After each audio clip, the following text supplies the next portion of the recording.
Hey everyone, and welcome to Darkson Gaming.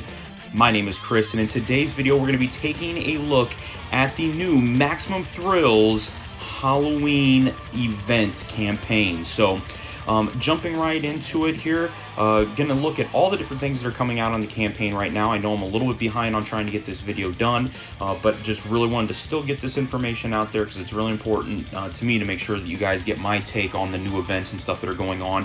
Plus, I like to wait a little bit longer while I have a chance to kind of review some of the different stuff that is up.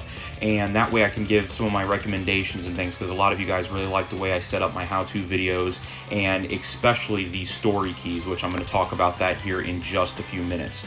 So going through here, looking at the Maximum Thrills campaign, we do have a login bonus. I'm going to kind of go over that a little bit further here in just a moment, along with the special missions, to kind of really break down how you can get some of the different really cool items that are going to be coming up.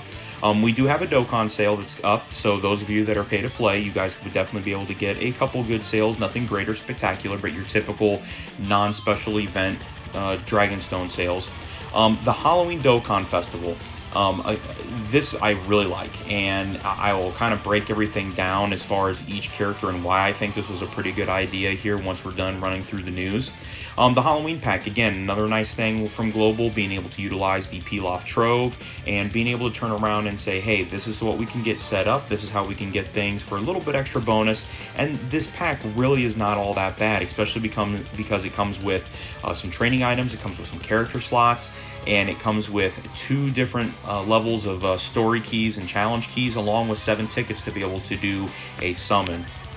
And then obviously the Mysterious Ritual, that's going to end on November 5th, so that means your next banner or something to that nature, whatever it's going to be, is going to be releasing on November the 5th.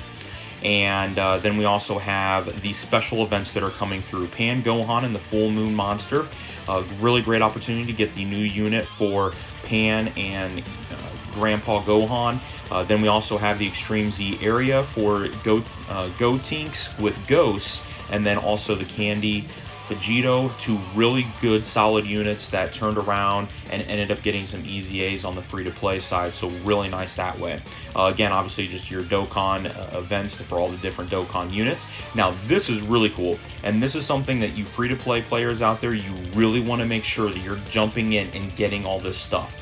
Because this is good content for you guys, and also for people that have not seen these come around. So the first one we have is the Majin Buu's Candy Mischief. That's how you're going to be able to get Vegito candy. Drop rates aren't the greatest, but a good opportunity to be able to go in and try to get those.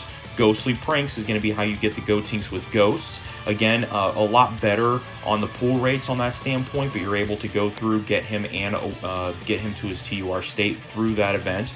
Clash Dokkan Budokan. This right here is really cool. 2 cards. They're 8-bit cards. This was a April Fool's type of event that they did when they actually turned around and set everything up like it was an 8-bit system. And 1, it's got some really great OSTs, and 2, just the fact that the units really kind of give a throwback to the 8-bit systems, very much a Mega Man-esque type feel. So something I definitely recommend you guys go and play if you haven't done that. And the 2 units are actually pretty decent units. SOS to the Fortune Teller. So this is going to be where you can get Trunks Kid Great Saiyan. So he is really good. He is an infinite defensive stacker, so you're able to go ahead and get him on the team, and then he can actually have multiple attacks, super attacks per team. So his defense actually can rally up pretty quick, especially if you're running him in a longer event. So definitely a good defensive unit to be able to run there. And then they accelerate Bulma's Wild Chase. This right here, you can get a Bulma Youth. Again, another April Fool's type card that actually turned around and ended up being a very good card. And then we have double XP, so those of you that are trying to grind out to get to at least a level 150 rank, then this is what you want to do. It's not as good as obviously a triple or 4X, but hey, doubled is better than nothing. So go through if you're trying to get link level grinds, or you're also trying to go through and do anything in regards to raising link levels. That's what you want to get set up that way. Now, we are getting the Easy A for Super 17, so really good that way. Gonna have a new banner coming down for the Dragon Ball Seekers, because that's who he is weak against. So very good opportunities there. Then also having the challenge pack set up there. Then we also have Beerus and Gotenks that are going to be coming back for their EZAs. Another EZA area again for those cells. Android Cell Saga, so you want to be able to go through and try to get those taken care of and good. And then again, just some really good story events that are out right now. The Universal Saga, Guru Saves the Day, another good free-to-play unit. Actions, Androids in Action, Mysterious Monster Cell, and the Cell game. So 3 story events that are very cell-focused that produce some very good units. Free-to-play is definitely the way this is coming through. And then obviously we have the 34th World Tournament that's going to be coming through. Our first opportunity to be getting Demon King Piccolo LR, and then also that future Trunks with the long hair from Super 13's movie. So a good unit to really kind of go through and showcase on that standpoint. And then obviously getting our guaranteed SSRs and some other good events there that way. Now, my feelings on the way this is jam-packed. Now, the thing that's really nice about this is, yes, this is kind of like that little bit of a mini celebration, but I really, really like this celebration. And the reason why is because it is very much geared towards free-to-play players and newer players, or players that maybe don't always jump in and go through and do different things. One thing that sometimes can happen is that you're constantly going through and trying to make a determination of what do you guys want to get and how do you guys want to get some things situated as far as, well, who's going to be better, who's going to be best, so on and so forth. And that kind of brings me to the Dokkan Festival right here.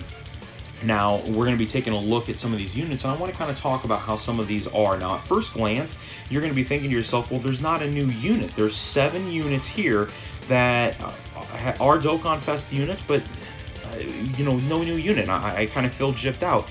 Don't feel that way at all, because this is actually, I think, a great banner. And the reason why I think it's great is, number one, you have a discount multi-summon.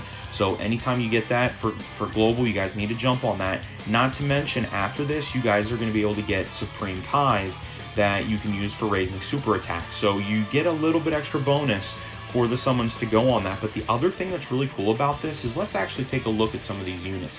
So actually the oldest unit that is on this list is going to be this Vegeta right here. He came out March of 2019, so okay, he's been on a number of banners, people should probably have him, so on and so forth. Okay, probably the lowest valued card unit there. Next is going to be the final trump card, Goku.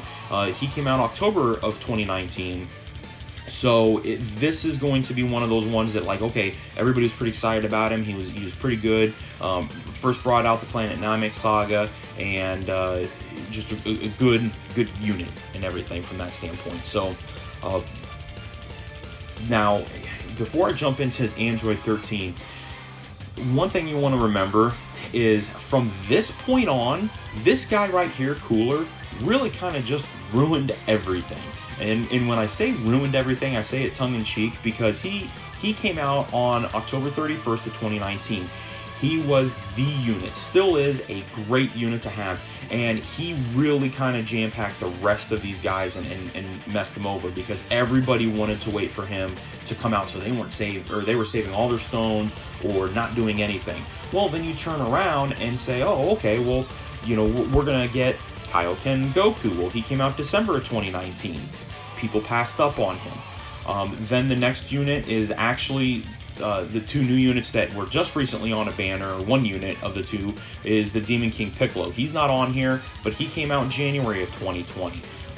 Then after that, you have the Future Gohan. Future Gohan was interesting on the standpoint that, you know, he came out in February, but he's been gone since February 3rd. This is his first opportunity. He has come back. For one reason or another, they didn't want to throw him in. So a good opportunity to be able to go in on this guy right here.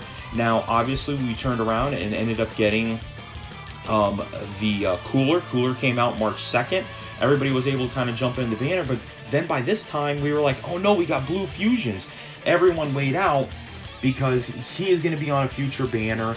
There were some people that were talking about waiting till they got the red coins for him, and wait till he came out on Beerus's banner. It was just kind of crazy, just all the way around. We just had another reason to wait, so we didn't go on his banner. Well, now we turn around and we say, okay, well, here's Bardock. Again, another good banner unit, but we were waiting for Blue Fusions and Cooler to come back. So he came out March 18th of 2020. And then you have coming back here to Super 7, or excuse me, Android 13, and he came out on the 2nd of April of 2020. And then, obviously, from that standpoint, we turned around and we ended up getting Beerus. Well, obviously, Beerus and Piccolo weren't on this because they were literally on the banner with Mystic Gohan. So that's the reason why they weren't on this banner. But I really like this banner just because of the fact that this basically is throwing in all the units that we really wanted to pass up.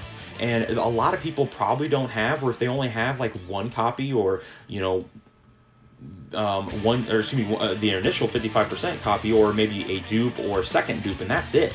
I mean, people don't have a lot of these, so this actually should on a lot of people have a very high value, and these are very good units. So kind of one of those things to turn around and say, okay, now wait a minute, what's kind of going on from that standpoint. So again, I like that banner a lot. Now, I want to also break down here, this is story keys. Let's talk about how you guys can get these things. These are the special missions that we can do. There's obviously a lot of daily missions and things of that nature. Don't forget to get your stones and some of that stuff. But you guys really love getting those story keys. So there are an opportunity for 2 story keys to come out by clearing any stage without receiving any damage 5 times. It doesn't have to be 5 consecutive times or anything else like that, just 5 straight times. So if you're doing your daily missions, probably taking on the Hercule event or the Master Roshi event, pretty much as long as he's not attacking first, you're going to be able to pass on that standpoint. Now, the next, where is that other, there's another key that you can get. It's a challenge key, and I am having a hard time finding him right now. I know there was a way. Oh, there he is. Okay, so you get 2 more on the 26th for the login bonus. So we've got 2 more keys that are popping up that way. So good opportunity for you to get those. And there was another way you could get some other keys. I know there was. Let me go into, not the gifts. We're going to go into the missions. And in case you're ever trying to figure out what missions you might have missed, if you go into your special missions, kind of break everything down this way, we do have the opportunity to get some of those Halloween tickets, because we're going to be able to basically get a free summon on that banner that's really stacked up. But here are the ongoing ones. I have already got it. That right there is that stage, receiving damage 5 times. And I could have sworn there was a way to get another... no, it doesn't look like it. Okay, so that just the story keys on that one, but I could have sworn that there was another one that was coming up for login. But if you go into the Peel-Off Trove, and if you are interested, $6.99 is not a bad price to basically get a free summon, getting good amount of candy. That's a really nice, 5 of them, that's a lot for that candy cane. That's gonna, you typically only use like 2 or 3 on an LR, so really good that way. Ghost Ushers, Deborah Cookies, but then you get 7 story keys, 7 challenge keys, and 7 Z battle keys, plus 10 slots. I like this pack. I think this pack is pretty decent. And if you want to go ahead and spend $6.99 if you're pay to play, by all means, go ahead and do that. I don't think that that's a horrible value in any way, shape, or form. So that's kind of the rundown. I know this is a little bit longer video than what I typically do, especially going over, but there was a lot of things. I like this event. I think this is perfect. This is that downtime that they could really kind of package in this type of thing during the September-October timeframe and going forward, I think, and really turn around and say, hey, here's a chance to kind of recoup everything that happened throughout the year, and maybe some of those other units and things of that nature that didn't come through. And really, we kind of did, considering the fact that the really from December 2019 all the way through, that's got everybody except for Piccolo and Beerus before the 5-year anniversary. So again, I think that Dokkan Fest is something. If you guys want to throw some stones into it, by all means. I don't think it's a horrible banner to go into. As always, make that decision based upon what your unit box looks like and everything else. So I really hope this video was informational for you guys. If you guys have any other questions, please make sure you guys put the comments down below. I do really try to get some of these videos hammered out, how-tos and things of that nature, that is going to be situated for what you guys want. But if you haven't done so already, please make sure you guys are hitting that red subscribe button, and don't forget to hit the notification bell so you're notified every single time I'm uploading new videos. In addition, Again, make sure you guys are putting those comments down below. Let me know what you guys want. And also, don't forget to follow me on Twitter at Darkson Gaming. I do throw a lot of different things that are up there and notify people on that as well whenever I'm uploading new videos. So that is it. That is today's video. Thank you guys very much for watching, and we'll talk to you guys later.